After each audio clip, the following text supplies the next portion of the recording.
കണ്ണേട്ടാ, കുഞ്ഞിനെ ശ്രദ്ധിച്ചോണേ. ഞാൻ ചായ എടുത്തിട്ട് വരാം. രാവിലെ തന്നെ ദേവൂട്ടിയുടെ ഡയലോഗ് കേട്ടാണ് ഞാൻ ഉറക്കത്തിൽ നിന്ന് ഉണർന്നത്. നോക്കുമ്പോൾ പെണ്ണ് കുളിയൊക്കെ കഴിഞ്ഞ് സുന്ദരിയായി നിൽക്കുകയാണ്. എൻ്റെ ചുണ്ടിൽ ഒരു കള്ളച്ചിരി വിരിഞ്ഞു. എന്താ ഇങ്ങനെ നോക്കുന്നേ? ഒന്നുമില്ല എൻ്റെ ഭാര്യയെ. ഞാൻ അതും പറഞ്ഞ് പെണ്ണിൻ്റെ ചുണ്ടിലും ഒരു പുഞ്ചിരി വിടർന്നു. ഞാൻ അവളെ നോക്കി തന്നെ ബെഡിൽ കിടന്ന് സുഖമായി ഉറങ്ങുന്ന ഞങ്ങളുടെ അപ്പൂൻ്റെ അടുത്തേക്ക് ഒന്നുകൂടി ചേർന്ന് കിടന്ന് ആ ഉണ്ടക്കവളിൽ ഒരു സ്നേഹചുംബനം നൽകി. എൻ്റെ സമ്മാനം കിട്ടിയതും ചെക്കനൊന്ന് കുറുകിക്കൊണ്ട് ചുണ്ടിലൊരു കള്ളച്ചിരി വിരിയിച്ചു. ഇപ്പം 7 മാസം തികഞ്ഞിരിക്കുകയാണ് ഞങ്ങളുടെ ആരവ് എന്ന അപ്പൂട്ടന്. ചെക്കന് എൻ്റെ അതേ ചിരിയാണെന്നാണ് എല്ലാവരും പറയുന്നത്. കണ്ണ് ദേവുട്ടിയുടെ തന്നെയാണ്. കുറുമ്പിൻ്റെ കാര്യത്തിലും ഇവനൊട്ടും മോശമില്ല. അമ്മയോടാണ് ഇഷ്ടം കൂടുതലെങ്കിലും രാത്രി കെട്ടിപ്പിടിച്ച് നെഞ്ചിൽ കിടന്നുറങ്ങാൻ അച്ഛൻ വേണം. ആഹാ, അച്ഛനും മോനും പിന്നെയും ഉറങ്ങിയോ? രണ്ടും ഇപ്പോൾ നല്ലോണം മടി പിടിച്ചിട്ടുണ്ട്. എഴുന്നേറ്റ് കണ്ണേട്ടാ, ഞാൻ പറഞ്ഞതല്ലേ ഇന്ന് അമ്പലത്തിൽ പോകണമെന്ന്. പെണ്ണ് ചായയുമായി വന്ന് വിളിച്ചു. ഞാനത് കേട്ടിട്ടും ഉറങ്ങുന്ന പോലെ കിടന്നു. ഇടയ്ക്ക് ഒന്ന് ഇടങ്ങണിയിട്ട് നോക്കി.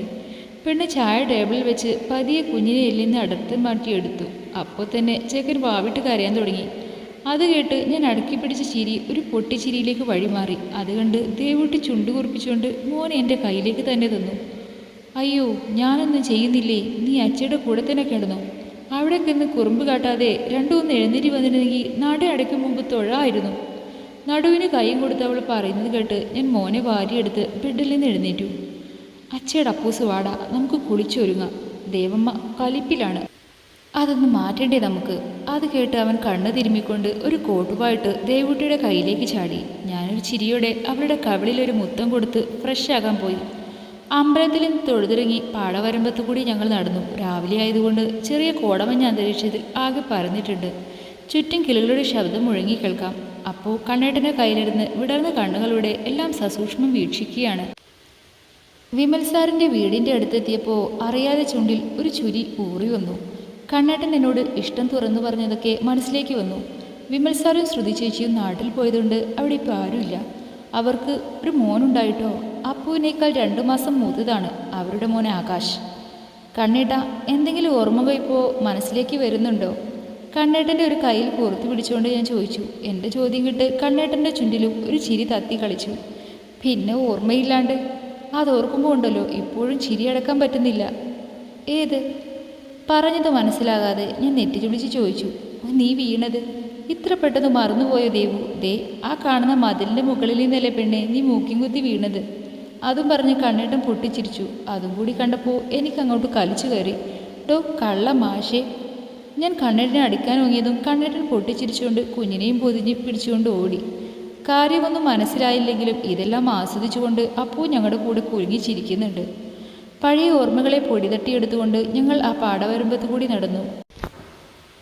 അടുത്ത മാസം, അതായത് ചിങ്ങത്തിൽ 4-ാം ദിവസം രാവിലെ 10-നും 11:30-ക്കും ഇടയിൽ ഒരു ശുഭമുഹൂർത്തമുണ്ട്. ശരത്തിൻ്റെയും വർഷയുടെയും വിവാഹ തീയതി കുറിക്കാനായി വരുത്തിയതാണ് പണിക്കരെ. ഇവരുടെ കാര്യം ചന്ദ്രമായ വിളിച്ചു പറഞ്ഞപ്പോൾ അവർക്കും എതിർപ്പൊന്നും ഇല്ലായിരുന്നു. ആൻറ്റിക്ക് വലിയ വിശ്വാസമായതുകൊണ്ട് ഇപ്പോൾ ഇങ്ങനെയൊരു ചടങ്ങ്. ജാതകം നോക്കിയപ്പോൾ 10-7 പൊരുത്തവും. പണിക്കർ പറഞ്ഞത് കേട്ട് ഞാനും ദേവൂട്ടിയും വർഷയും ശരത്തിനെയും നോക്കിയപ്പോൾ രണ്ടും കണ്ണിൽ നോക്കി റൊമാൻസിനുള്ള വക നോക്കിയാണ്. പക്ഷേ ഞങ്ങളുടെ അപ്പു അതിനെ സമ്മതിക്കാതെ രണ്ടിനും പിടിച്ചിരുത്തി കളിയാണ്. ഞാനും ദേവൂട്ടിയും അത് കണ്ട് ചിരിയോടെ വീണ്ടും ഇവിടേക്ക് തിരിഞ്ഞു. ആ, അത് നല്ല മുഹൂർത്തമാണെങ്കിൽ അന്ന് തന്നെ നടത്താം അല്ലേ അരവിന്ദ? അതെ, ഞങ്ങൾക്ക് സമ്മതം. 2 കൂട്ടരും സമ്മതം അറിയിച്ചതും പണിക്കർ തീയതി കുറിച്ച് ദക്ഷിണയും വാങ്ങിപ്പോയി. അടുത്ത മാസം എന്ന് പറയുമ്പോൾ ഇനി അധികം ദിവസമില്ല. എല്ലാം പെട്ടെന്ന് റെഡിയാക്കണം. ചന്ദ്രമാമ പറഞ്ഞു കേട്ട് രണ്ടിൻ്റെയും മുഖം 100 വോൾട്ടിൻ്റെ ബൾബ് പോലെ മിന്നിത്തിളങ്ങി. 3 വർഷങ്ങൾക്ക് ശേഷം. അപ്പൂ, ഓടല്ലേ, നിൽക്ക്, ഈ പാല് കുടിച്ചേ. കൊച്ചരി പല്ല് കാണിച്ച് കള്ളച്ചിരി ചിരിച്ചുകൊണ്ട് എന്നെ ഇട്ട് വട്ടം കറക്കുകയാണ് മാഷിൻ്റെ പുന്നാരമോൻ. അവൻ്റെ പിറകെയോടി ഞാൻ മടുത്തു. അമ്മയുടെ ചക്കരയില്ലേ, ഈ പാല് കുടിക്ക്. മേണ്ട, അപ്പൂൻ്റെ വയറ് നിറഞ്ഞു. ഇല്ലട വാവേ, ഇതുകൂടി കുടിച്ചേ, ഇല്ലെങ്കിൽ അപ്പൂൻ്റെ അമ്മൂട്ടി പിണങ്ങുവേ, അമ്മേനെ ചവിട്ടും. ഞാനത് പറഞ്ഞപ്പോഴേക്കും അവൻ ഓട്ടം നിർത്തി എനിക്ക് നേരെ തിരിഞ്ഞു. ആണോ? ആടോ വാവേ, അമ്മേൻ്റെ കുട്ടി പാല് കുടിച്ചേ, അല്ലെങ്കിൽ കുഞ്ഞാവ പിണങ്ങും. അത് കേട്ടപ്പോഴേക്കും അപ്പു ഓടി എൻ്റെ അടുത്തേക്ക് വന്ന് കുറച്ചേന്തി വലിഞ്ഞ് വീർത്തു വന്ന് എൻ്റെ വയറിൽ പതിയെ തലോടി ഉമ്മ വെച്ചു. എൻ്റെ അമ്മൂറ്റി പെനുങ്ങല്ലേ, ഞാനേ നല്ല തേറ്റനാത്തോ. പാല് കുടിക്കാവേ. അപ്പു പറഞ്ഞത് കേട്ട് ഞാൻ ചിരി കടിച്ചു പിടിച്ച് ആ പാല് മുഴുവൻ കുടിപ്പിച്ചു. എന്താണ് അമ്മയും മോനും കൂടി പരിപാടി? കണ്ണേട്ടൻ അതും ചോദിച്ച് ജോഗിങ് കഴിഞ്ഞ് ഉമ്മറത്തേക്ക് കയറി. കൂടെ ശരത്തുമുണ്ട്. അവർക്കും ഒരു മോളുണ്ടായി, കൃതി എന്ന ഞങ്ങളുടെ കിങ്ങിനി. അവരെ കണ്ടപ്പോഴേക്കും അപ്പു കണ്ണേട്ടൻ്റെ അടുത്തേക്ക് ചെന്നു. കണ്ണേട്ടൻ അവനെ വാരിയെടുത്തു. അച്ചിയുടെ വാവേ, മാമു തിന്നോടാ. ചിന്നല്ലോ, ഞാൻ പാല് കുടിച്ചു. ഇനി അമ്മ എന്നോട് പെണങ്ങൂല. അമ്പട ചെറിയച്ഛൻ്റെ തക്കുടു നല്ല കുട്ടിയാണല്ലോ. ശരത്ത് അതും പറഞ്ഞ് കണ്ണേട്ടൻ്റെ കയ്യിൽ നിന്ന് അവനെ വാങ്ങി. പാ. പെട്ടെന്ന് അങ്ങനെ ഒരു ശബ്ദം കേട്ട് ഞങ്ങൾ തിരിഞ്ഞു നോക്കി. വർഷയുടെ കയ്യിലിരുന്ന് ഞങ്ങളെ നോക്കി മോണ കാട്ടിച്ചിരിക്കുന്ന കിങ്ങിണി മോൾ. ഭയങ്കര കുറുമ്പിയാണ് പെണ്ണ്. ശരത്ത് അപ്പൂനെ എടുക്കുന്നത് കണ്ട അപ്പം തുടങ്ങും കരച്ചിൽ. പക്ഷേ രണ്ടിനും ഗീതമ്മ എന്ന് പറഞ്ഞ ജീവനാണ്. അതുപോലെ അച്ഛനും അമ്മയും.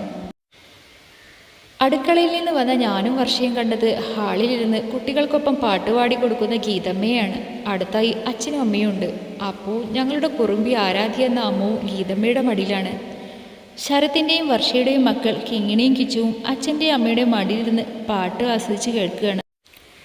പാട്ട് കേട്ട് ഞങ്ങളെപ്പോലെ വന്ന കണ്ണേട്ടൻ്റെയും ശരത്തിൻ്റെയും ചുണ്ടിൽ ഒരു പുഞ്ചിരി വിരിഞ്ഞു. ഇതെന്താ നീ ഒറ്റയ്ക്കിവിടെ? മക്കളെവിടെ? രാത്രി മുറിയിലേക്ക് വന്ന ദേവുട്ടിയെ നോക്കി ഞാൻ ചോദിച്ചു. ഓ, അവർക്കിപ്പോൾ നമ്മളെയൊന്നും വേണ്ട. ഒരാൾ ഗീതമ്മയുടെ കൂടെയും ഒരാൾ അച്ഛൻ്റെ അമ്മയുടെ കൂടെ മുറിയിലേക്കും വെച്ച് പിടിപ്പിച്ചിട്ടുണ്ട്.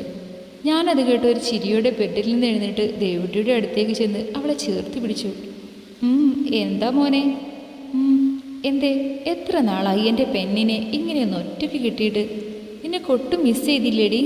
നമ്മൾ മാത്രമുള്ള ആ നല്ല നിമിഷങ്ങൾ. അതിനെപ്പറ്റി ഒന്ന് ഓർക്കാനെങ്കിലും കണ്ണേട്ടൻ്റെ മക്കൾ സമ്മതിക്കണ്ടേ? കുറുമ്പ് അൺലിമിറ്റഡാണ്. ഞാനത് കേട്ട് പൊട്ടിച്ചിരിച്ചു.